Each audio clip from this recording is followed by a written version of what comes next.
Hi friends, ಎಲ್ಲರಿಗೂ ಸೌಭಾಗ್ಯ YouTube ಚಾನಲ್ಗೆ ಸ್ವಾಗತ. ನಾವು ಈ ವಿಡಿಯೋದಲ್ಲಿ ಮಳೆಯ ಪ್ರಮಾಣವನ್ನು ಹೇಗೆ ಅಳತೆ ಮಾಡುತ್ತಾರೆ ಎಂದು ತಿಳಿಯೋಣ. ಮಳೆಯ ಅಳತೆಯನ್ನು ಮಿಲಿಮೀಟರ್ಗಳಲ್ಲಿ ಅಳೆಯಲಾಗುತ್ತದೆ. ಇದನ್ನು ಅಳೆಯಲು ಬಳಸುವ ಉಪಕರಣವನ್ನು ರೇನ್ಗೇಜ್ ಎಂದು ಕರೆಯುತ್ತಾರೆ.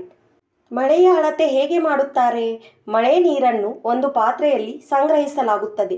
ಸಂಗ್ರಹವಾದ ನೀರಿನ ಎತ್ತರವನ್ನು ಅಳೆಯಲಾಗುತ್ತದೆ.